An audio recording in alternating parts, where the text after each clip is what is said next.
Welcome back to the Intuition Incubator. Today, I have with me Bo Eason, a former NFL standout with the Houston Oilers and San Francisco 49ers. He transitioned from professional football to Broadway success with his acclaimed one-man play, Runt of the Litter, now being adapted into a major motion picture. As a speaker and coach, Bo trains top performers, athletes, entrepreneurs, and executives on mastering communication for maximum impact, working with clients like Morgan Stanley, Advisors Excel, Merrill Lynch, and MassMutual. His best-selling book, There's No Plan B for Your A Game, hit the Wall Street Journal, Washington Post, and USA Today's bestseller lists. His training programs on leveraging the power of personal story have transformed the way experts and leaders connect and inspire. Welcome, Bo. Thank you, Abby. Good to see you.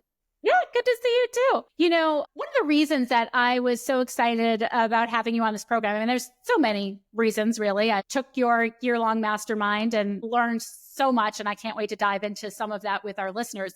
But, you know, one of the things that really stuck out to me when I was doing this podcast, and one of the things I say in the trailer is this sort of crazy hierarchy we have. And in this system that we live in, oh, they did this, so they're better than me, and they did that, so they're better than me. And I know you deal with a lot of people that have those fears, but one of the things you did very early in the program is you said, everybody get up on the stage, everybody up. And you had us all up in the stage and you said there are, what was it? You told us about what was in the locker room because there are no fans. Yeah. You said there's no fans. Say something about that. That was so powerful to me. Yeah, a lot of people ask me, and the reason I do this in my events is because we get together for 3 days, right? But the very first thing I want my people to know, Abby was one of them at one point, is they have to get up in front. I don't want them being pedestrians. I don't want them to be an audience member and kind of get used to that. I want them to be out front. I want them to lead, standing in front of people. So we automatically go up on stage. Well, when we get up on stage, I tell them of the most vivid memory that I have of playing pro sports. And it wasn't of a certain player that I tackled or a game that we won. It's not that. And that's what everybody thinks. It's the most vivid memory I have of playing professional football was the sign on our door, which led to our locker room. And the sign was so simple. And it changed everything about my life. I think I was 21 years old the first time I saw this sign, but it changed everything I've ever done since that day. The way I raised my kids, the way I got married, the way I treat my audiences. The sign was this simple. It said this: absolutely no admittance. Players only beyond this point. And so this was in the 90s when I played. So back then there was 28 of these signs on 28 locker rooms throughout the country. And the sign was just so specific. No admittance, absolutely no admittance. Players only beyond this point. So my mom could not come in that locker room, right? Even though I could, she could not. The president of the United States can't come in the locker room. You know, the richest, the biggest celebrities in the world could not walk into that locker room. There was one way to get in, and you had to earn it. And you earned it. Back in those days, you earned it with like sweat and blood and sacrifice. You know, that's how you could get in there, and no one else could get in. And there was something to that I really cared about. Yeah. And I often say to this day that I treat my house, I pretend that sign is on the door of my front door at my house, because the people that come into that house have to have that sensibility of a player rather than a fan. Because fans, it's really easy to be a fan. And I think the world kind of turns us into fans instead of players. Yes. I want all the people that work with me to be players. And so that's why I put them on stage, because fans don't get to go on stage. They stay in the crowd. And in that crowd, they have a lot of options. Well, players, they don't have any options. Players have, right? Isn't that funny? Players do one thing. And this is how we agree to play like this. Players only get to do one thing. They get to play. They don't get to vote on whether they play. Like fans, say it snows during a game, they get to leave. Well, players don't get to leave, right? Right. Fans have this option of having they could eat anything. They can drink anything. They can be unhealthy, healthy, drunk, sober, doesn't matter. They have so many options. They get to complain. They get to be confused. They get to drink beer after beer. Players have to play. So the food matches up with that. You have to play, and you have to play well or you're out of a job. So I just like to start from that place when I'm working with people, because if you're a player, I know that you have no options. I know that you're here to play. I know that you can't cancel. Like when raindrops hit the ground in LA, which is where I live, we cancel everything. Like schools closed. There's a drop of rain on the pavement. School is closed. Well, right. All these silly things. And who made these things up? There's too many options. I like people who have one option, and that is to play. And when you become a player, you realize that there's only one option in there too. Once you're in that tall cotton, you say, I have to win too. Like losing's not really an option. If I lose, I could lose my job. I have to win. I have to come through for myself. Anyway, I just think, Abby, it's a great question because it starts you off in a certain place. Like this podcast that we're doing right now. As I'm answering your question, I'm going like this. Well, this podcast is going to be at a whole new level now that we talked about the options that players have and then the options that fans have. Yeah. And I love it. Because the other thing that you said in that thing is you said, you told your kids this and you told us this too. You don't take pictures with celebrities. You don't ask a celebrity to take a picture because who are they that they're better than you, right? That's exactly right. That's exactly right. 2 years I ran into somewhere and I was like, can we take a picture together? But I didn't know what to do before that. It was like because everybody else was doing it. Yeah, no, it's so funny. Always, I grill my kids. Like if we're about to see somebody who they want to be, like my son wants to be a quarterback. So when he met a Super Bowl quarterback, I told him, you're not getting any pictures with this guy. Don't ask for his autograph. Don't ask for a picture. You are a peer of this quarterback. You're probably going to play against this Super Bowl quarterback one day. So certainly you're not a fan of his. You're a peer. And my kid was so nervous meeting him because he didn't ask for a picture. He didn't ask for anything. He just was like standing there like, okay, I'm a peer of yours. But it's funny how we do that. It's true. But here's the good part, Abby, is when you're a peer, peers can get pictures with each other, right? Peer to peer, not fanboy to, hero. We don't have that. We're the leaders. We're the players. We got to keep remembering that because the culture's really good at making us believe we're fans. Yes. We're amateurs instead of we're the actual genuine article. We're the player. Yes. And that to me is the entire issue of why I call this the intuition incubator, because we've been separated from our intuition, right? Like when you are grounded in your authenticity and you know what you are here to do, there's no separation from that. But we're trained, right? We're conditioned to say, well, what do you think I should do, Bo? What story do you think I should tell? How do you think I should do this? Yep, right? And I did that for a long, long time. Yep. And the one thing that you always know, I just said this to a group the other day. I said, I think intuition is dead in our world because people don't trust themselves. Yeah. They don't trust their own guttural instinct. And the beauty of a guttural instinct is you've never been wrong. Think about that. It is never wrong. It has never failed you, yet you still don't trust it. How could this be? Yeah. Yeah. I'm glad we're having this conversation today. No, I just think it's so important. That we've gotten so much smarter, but we're not getting wiser because the wisdom lives inside. And we're so busy looking outside. And, my clients say to me all the time, they just want me to tell them what to do because they know how to follow what to do. And I said, I can't tell you what to do. How would I know what to do?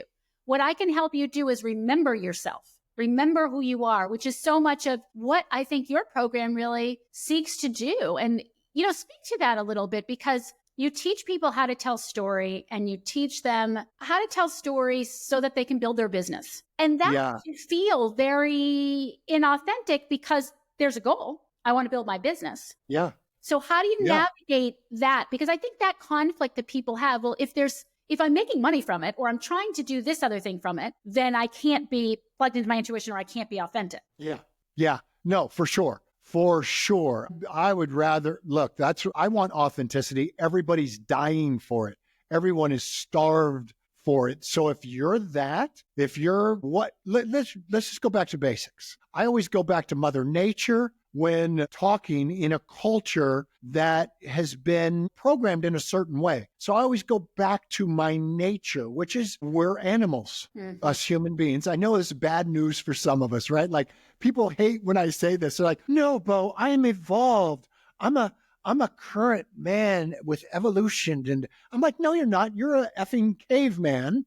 And you're basically the same as you were a million years ago. So people trust that, though, when we try to get away from what we actually are. So let's just go back, do a little history lesson. So we're animals, us human beings. And when we surrender to what we actually are, we're predatory animals. We're not just animals like animals of prey, like squirrels and rabbits. We're not really that. We're more predatorial. And ladies in the audience who have kids, you know what I'm talking about. Because right when you have that baby, everything turned. This has been I have 4 older sisters. I have a mom. I have 2 daughters. I have a wife. They are the most predator animals I've ever seen, especially when somebody gets in between them and their cubs, or in between them and the cubs' dreams. So instinctually, ladies get this really quickly when their child's in danger or there's a threat. Then their instincts kick in, and guess what? Ladies, you're always right. You've never been wrong when that kicks in. How do you know fear has walked into the restaurant and you haven't even looked up yet? How do you know? All of you have felt this. All of you know what I'm talking about. And that guttural instinct of a predatory animal is never wrong. Isn't that wild? Yet we don't trust it because the world says, well, you might offend somebody who walked into the restaurant that you think is a danger. Well, I'm not going to argue with my instincts. My instincts tell me something, and then I'm not going to have to think about, are they going to cancel me for having these instincts? Is someone going to think I'm being offensive? If you do that, people get in danger really quickly. They get hurt really quickly. So always start from this place. You're never wrong. You're never wrong. What, Abby, I don't remember if when you were in the year-long program with me, if Lieutenant Colonel Scott Mann, was he in that group with you? I can't remember if you guys crossed paths. I don't know. He's a former Green Beret, great guy, 30 years in the special forces. He lost 43 of his men over this 30-year period. 43. He told them where to go, and they died wherever he told them where to go. So a lot of grief, a lot of shame, a lot of pain in this guy. He taught me so much because the Green Berets, unlike other special forces groups, most special forces groups like Navy SEALs come in on a mission, on a target, they take the target out, and then they leave. Well, Green Berets are different. Green Berets live in foreign countries with the indigenous tribal members of that country. And they live with them. And they have to know their customs, and they are around them, and they want to know to the tribal leaders. He told me something once, and I've never forgotten it. He said, when you're in that kind of environment, it's all trust. It's all, these people they don't know what you know, but they know other things you don't know. They know the tribal ways. They know a lot of things you don't know. They know everything instinctual. They trust you like an animal trusts you. You know, like when a dog comes up to you and barks at you, that's different when a dog comes up to you and doesn't bark, but accept you. Like they feel you're on their side, and then they don't attack you. Well, he said to me once, he goes, Bo, if you are ever in a position where something seems out of place, say you're in a restaurant with your family and something just raises the hair on the back of your neck, he goes, do you know you're always right? You're always right. Danger has just entered whatever environment you're in, and you know it, but yet our culture teaches you to not say anything. Mm-hmm. And he says, don't listen to the culture, listen to your instinct, and then engage the danger. That's what he said, engage it. And I go, what do you mean, like engage it? He goes, just say something. Hey, man, how's it going? Hey. And I'm like, really? And he goes, if you engage danger, say a bad guy who's planning to do some bad stuff in the environment you're in, if he walks in the door and you feel it and you're like, wow, that dude's just out of place. There's something out of place here. I don't want to offend anybody, but he says, engage him. Hey, how's it going, man? What's up? Just like that. He said they will never carry through with what they were going to carry through with. Never. If somebody engages anybody there, because now you're a community, now you're on the same team and they can't hurt what's on their team. Isn't that wild? So there's an automatic shift in the way that they're seeing you, that you're one of them. Yep. And think about this, you guys. You don't feel this feeling every day. You feel it like once every, several years. But think about it. You're never wrong. And you don't have false indications either. You don't get, the hair, you don't feel something behind you and then go, oh, false alarm. You don't ever, that doesn't happen. So think about how much you're right. You just have to trust who you are.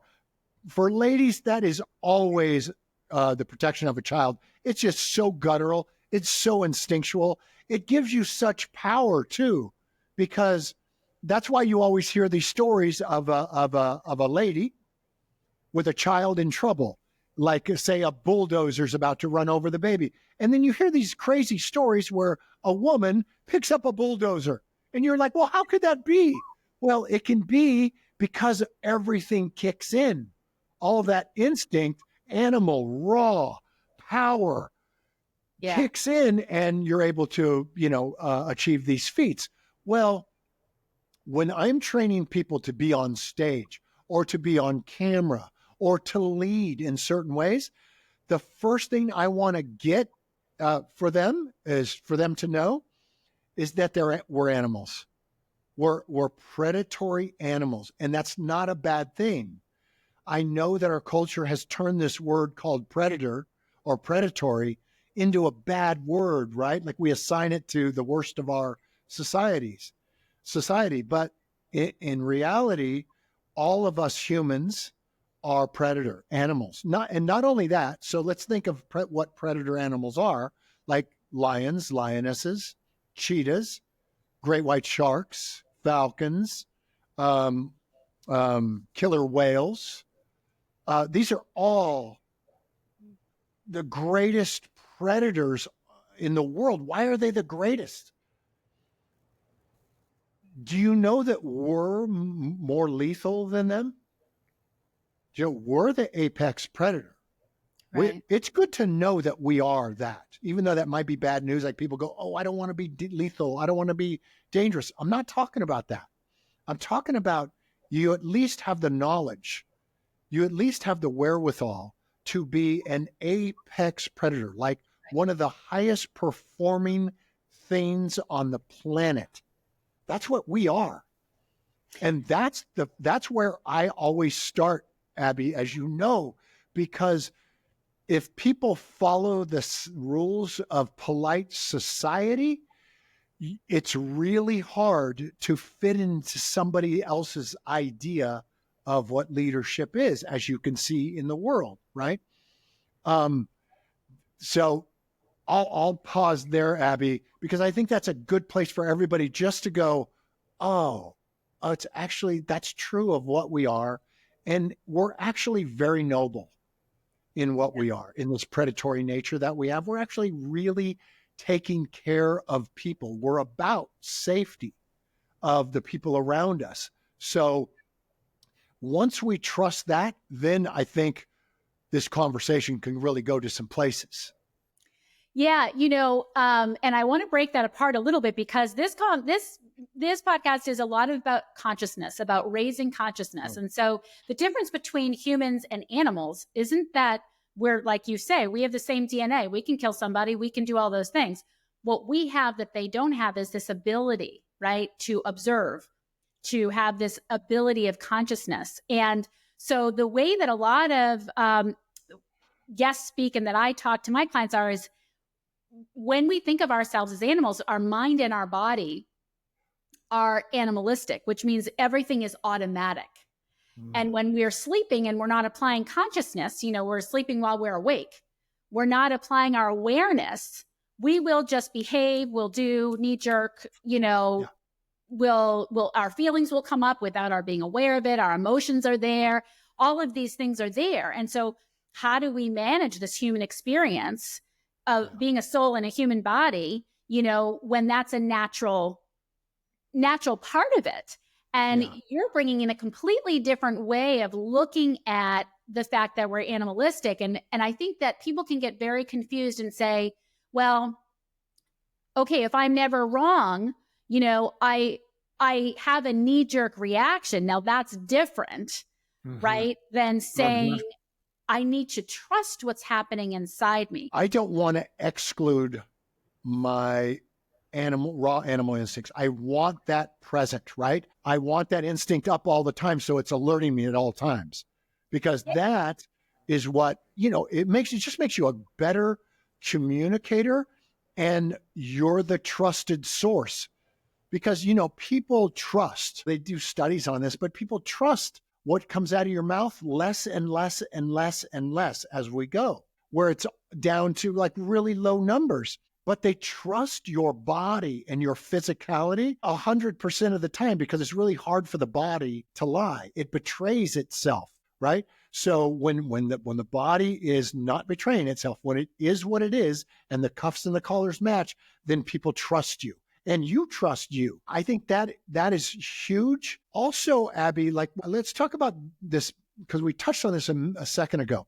This building of the business thing, that's in opposition of what we're talking about. No, it's not. It's not. There's not a day, you guys, I don't wake up and say this to myself. I just instinctually do it. I take a pulse of the culture, and that's just an energy, right? That's an energy that I can feel the culture, and I can feel where the culture collectively wants to head. It wants to go in a certain direction. I always check in with that every morning. And I do this because I want my kids and my clients to be the most valuable people on the planet. I want them to provide the most valuable, whatever that is, to the world, the most value to the world. Well, to do that, they have to be drawing in attraction, and that's an energy system. So people have to be attracted to this thing. And that thing is all of you individually. Well, when people don't trust themselves, it's hard for people to be attracted. Like, how many of you ever married the person that just went like this? Well, sweetheart, here's the thing. I'm really on the fence about, this marriage. Like, no one ever married that person ever in the history of people. We like decisiveness, because the decisiveness comes from a trust of one's own decision making. And for that to be accurate, you got to be in touch with the culture and what's going on energetically in the world. And your body reflects that. Well, you guys, if you're that way, which all of you are, you wouldn't be on this podcast.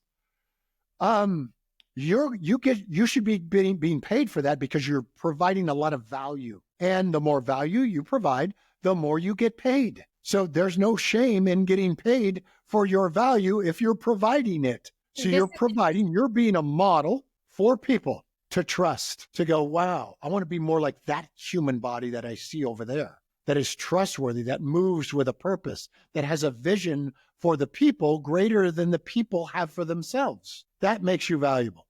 All right, I'll pause there. Value. No, I just want to zero in on this, because this is great. I mean, what you're saying is there's the value that you are asking people to step forward and provide is, I think what you're saying, you tell me, is that it's to be more of you and to be authentic and strong and predatory in, I am here with this message that is important to be heard. And that's the value. The value is showing up more of themselves, right? Is that what you're saying? You're exactly right. Have you guys ever, I bet this has happened to all of you because it happens to me like every other day. Have you ever gone to see a speaker, or seen a speaker on TV? We see this every day.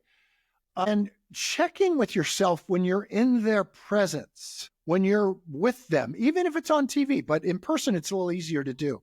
And watch how unsafe you feel, like a little bit on edge, a little bit having to protect yourself, a little bit of, and then check in with your own body and your own senses when you're in the presence of somebody who is providing safety for you. And I'm not saying they have guns and they're going to protect you. I'm saying they're a speaker on a stage or on a TV. See how you feel in their presence. I think our number one job as leaders is our presence, who we are, provides safety for our audience. We provide safety. I was taught this by a movement coach for many, many years, Jean-Louis Rodrigue, who Abby has worked with and Abby knows.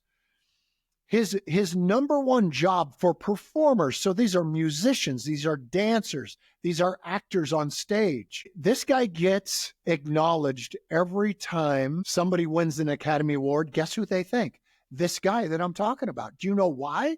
Because he makes, when you're in the presence of his performers, you feel good about you. Yeah. You feel safe in your own skin in their presence. Because what are they doing? What are they doing to make you feel that way? They're being true to themselves. So good. Yes. Yes. Right? I mean, that is so it. It's the more connected with ourselves we can be, the greater the service, right? The more, and that's why, I talk about your inner world so much and people really be getting a handle on that because it's thought of as selfish, right? Or braggy. I know you talk about that, right? But yeah, you're not showing up authentically if you're worried about what they're thinking, is it right? If you're taking temperatures, you're not connected with yourself and you're not making other people feel safe. You're not clear. You mentioned earlier, if you make the right decision, if it comes from that guttural place, right? That's right. If it comes anywhere else, you end up doubting it. Should I, shouldn't I have? I don't know. Maybe not. Yep. And you know what else? I learned this several years ago, you guys, because I'm the same as you, like we're all humans. We're all going, well, am I really, is this all about money? Am I building a business? Like all this kind of confusion around that stuff. Think of it like this, like you have a certain talent, right? Some of you can go in and out of other realms. Now, not everybody does that, right? You have conversations with other people who are alive or dead or not, somewhere in between. Other people can't do that. You should get paid. That's valuable. So you should get paid for it. Listen. I made this promise to myself. Maybe this will help you in this confusion that we have around this. When I coach somebody, like individually, like you guys made, I'm amazing coach if I'm being paid and I'm being paid a lot. I'm off the charts coach. If it's a parlor trick, if I'm a carnival act at parties doing coaching people, hey, Bo, can you coach me over here by the onion dip? No, I don't do that shit. I don't do it because they have no skin in the game. It costs me too much. It's too much of a cost for me to be that present. You guys know this is a certain cost to being present like this, to have these abilities. And I don't use them as parlor tricks. So I don't do it as a hobby like, hey, Bo, can I go to lunch with you and pick your brain? I don't do that. You're going to pay me a lot of money and then I'm going to give you the truth.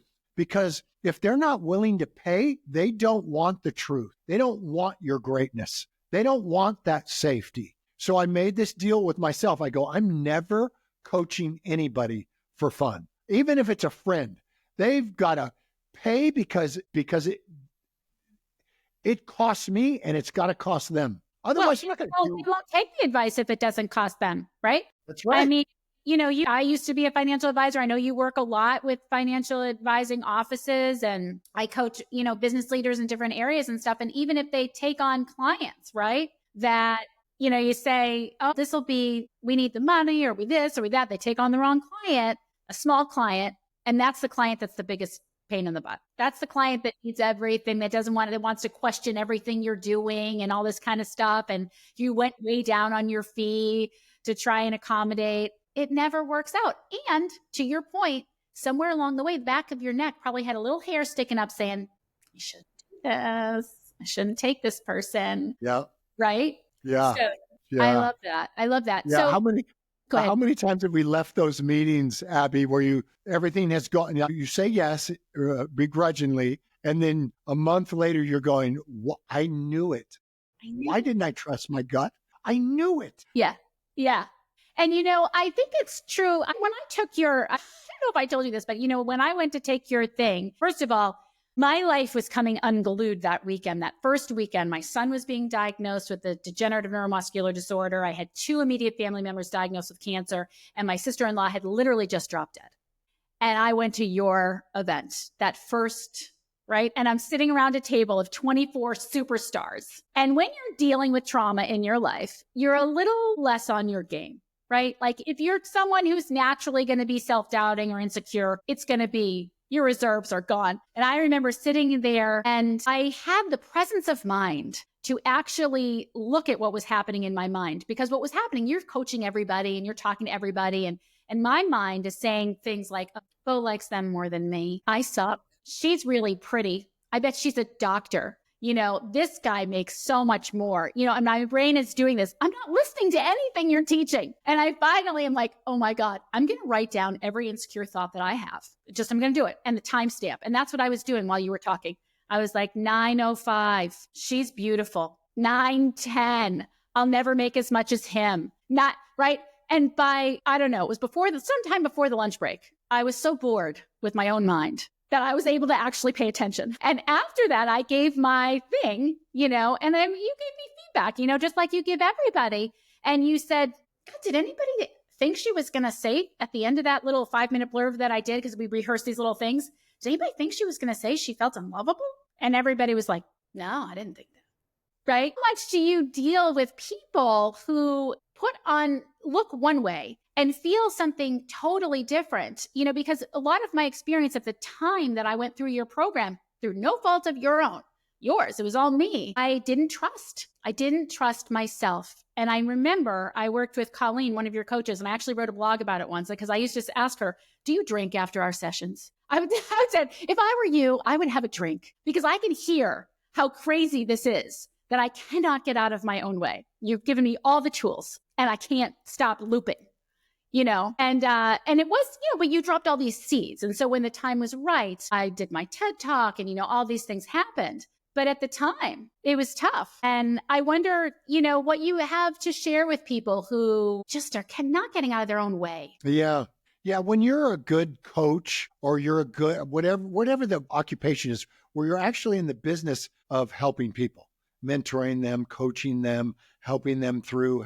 Your job is to expose them and to have all their shit come up. And that's usually what happens, right? So same thing with an athletic coach. Like if say you're taking tennis lessons, well, the tennis coach that you hire, the really great ones, expose everything about you as an athlete, your insecurities, your speed, what you feel about your forehand, how you hate your backhand. All your issues are popping up because they're shining a light on you and they're exposing you. And so all your shortcomings come up so they can address them. Or more importantly, the player can address them. Like, oh, that's just not true. How I was seeing that is just not true. How I was experiencing that is not true.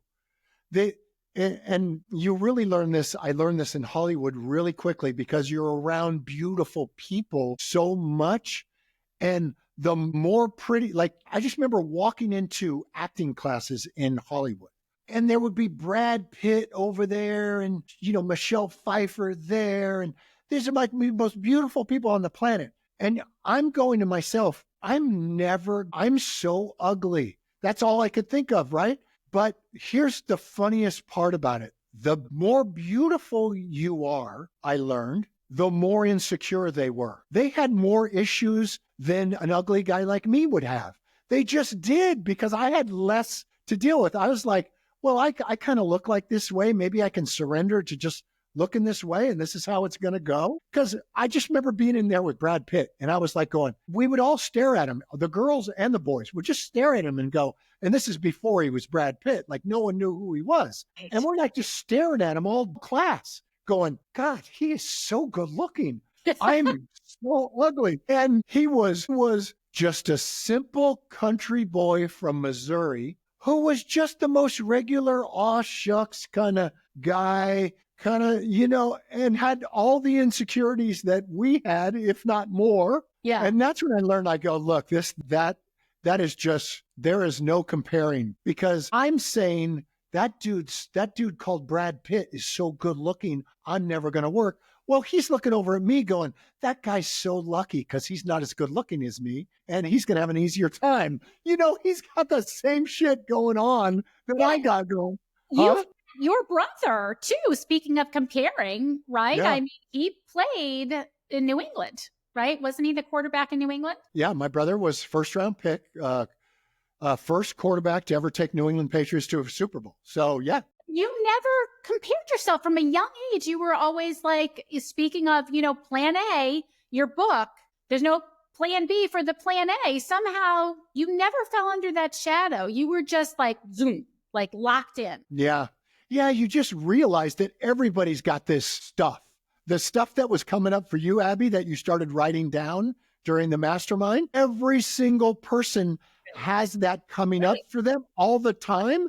And if we didn't live in polite society, we would just call it out, because, like you see a pretty girl walking down the street in LA, and they should have a sign around their neck that says, actually think I'm unattractive, because everyone knows that, everyone thinks that, and they're beautiful, yet they don't know it. Right. And that's why I always tell people, do that exercise, get aware of what kind of crazy things are happening in your mind, because they're happening in everybody's. And let's just get that off the table so we can work. Yeah, so we can work. Let's stop with the comparisons of other people's looks and weight and health and whatever, and just be loyal to our vision, to the vision, that the path that we're on. I think we just get off our own path because we're not loyal enough to it. And the path is probably not demanding enough of us. And because what I've always learned is, like, the more demanding the dream is, the more demanding the path that you're on is, it keeps you focused on your own path and loyal to it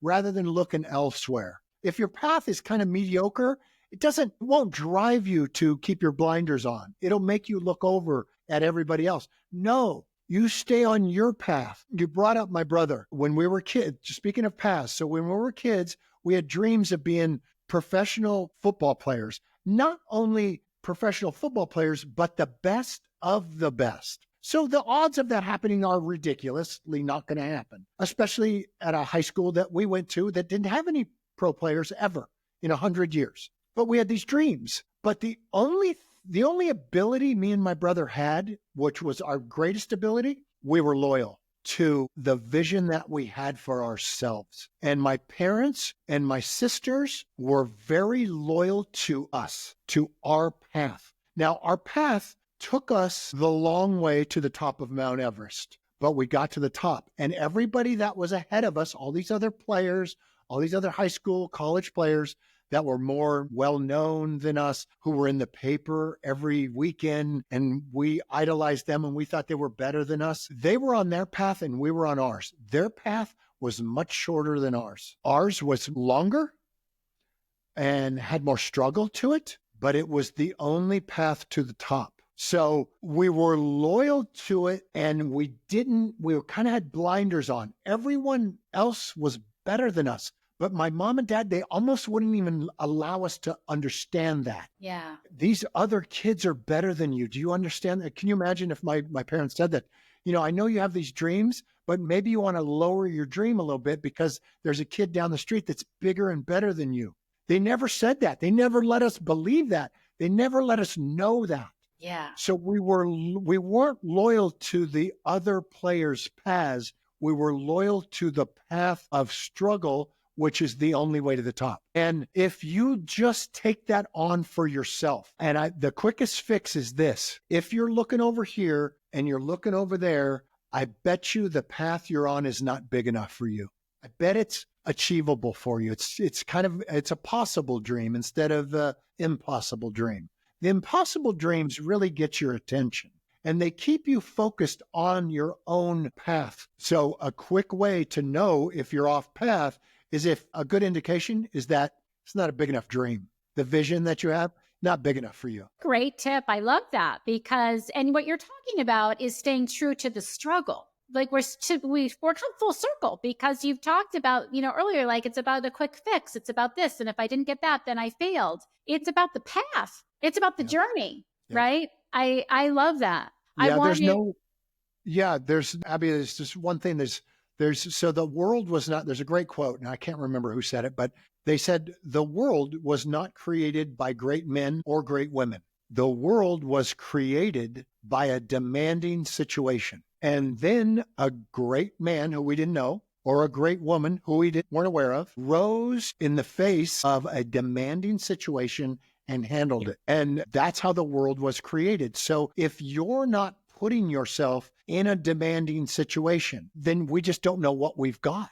You can't get the attraction that you desire. If you won't put yourself in a demanding situation, you can't adapt to anything. We don't know how great you can ever be. But if you put yourself in these situations that demand your leadership, to demand you be the best in the world at what you do, then we follow that person because now that's attractive, because we know it's a heroic act to begin with, to even make that kind of declaration, to even enter those kinds of waters. No one wants to put themselves in these demanding situations because they're uncomfortable. Well, if you're just going to stay in the comfort zone, we're not going to get much. It's not inspiring to us. So it's our job, especially in this world where everything's kind of made to be easy. Let's make it easier for these players to play the game. Let's make it safer for everybody. Well, wear your seatbelt. Well, they're creating all these situations that they think makes it easier for us, which doesn't put us in a demanding situation. You and me have to put ourselves in the demanding situation. So if you have fears of going on stage and making a speech to 1,000 people, then you better do that so that now we can see what we got. We will, because you're going to survive.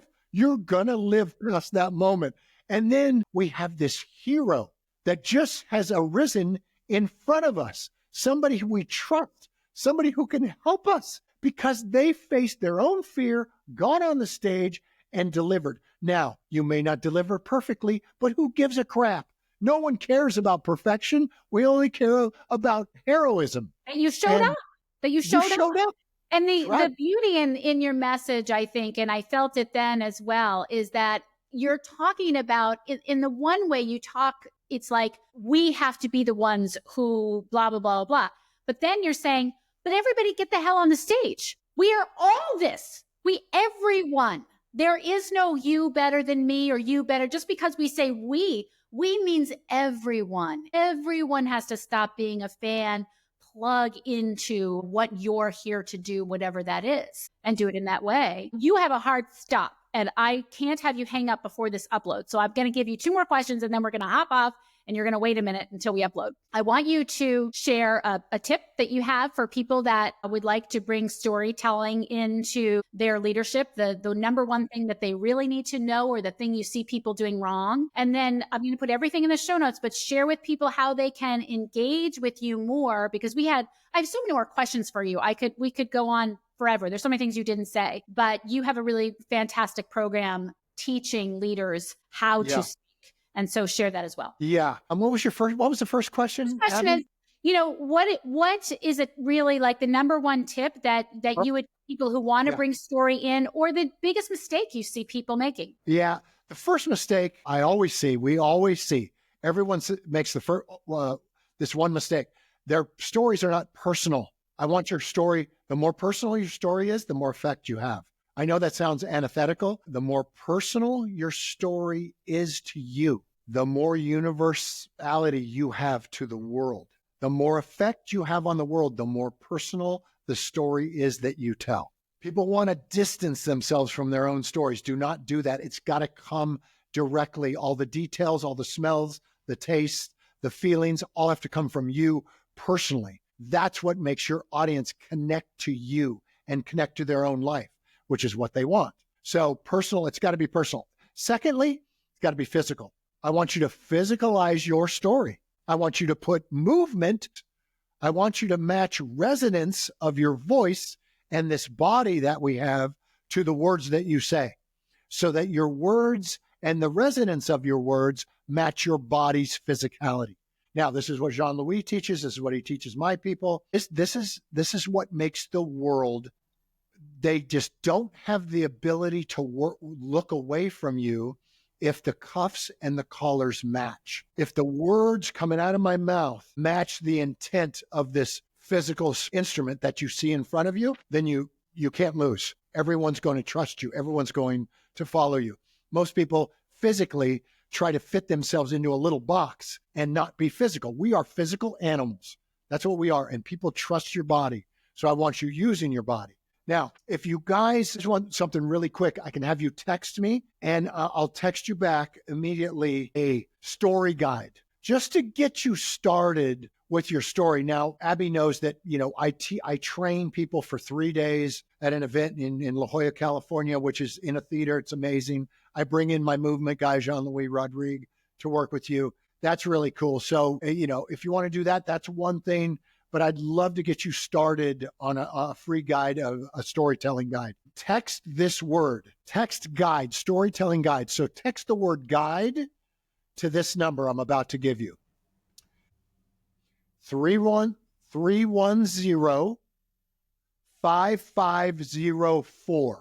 I'll repeat that. So text guide, the word guide, to 323-310-5504. And I'll send you automatically a story guide to get you up and running. Now, you can go to my website, boeason.com. If you guys want to come to the event, there's ways to do that. But I'd love to get you started with this way. Now, listen, you guys, obviously you wouldn't be on this podcast if you didn't have something to lead people with, someone to help people with. I don't work with people, and Abby certainly doesn't work with people who aren't in the business of helping people. That's what we're in the business.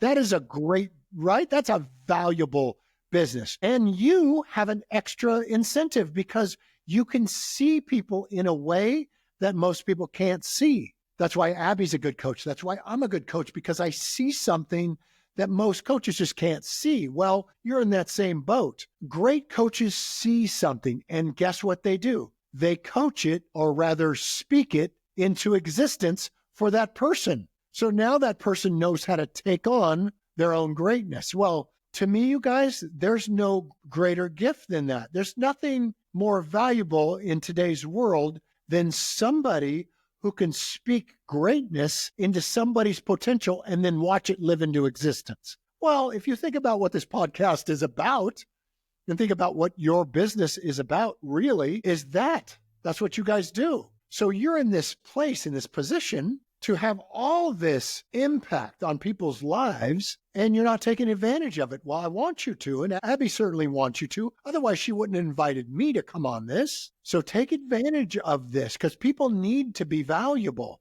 Maybe you're the one that can give them that value, or at least let them see it for themselves so they become valuable to the world. That's cool. That's a cool life. I love it. Thank you so much for being here. I'm so excited for people to hear this episode, and it was just a thrill to be with you again. Great. Thanks, Abby. I appreciate it.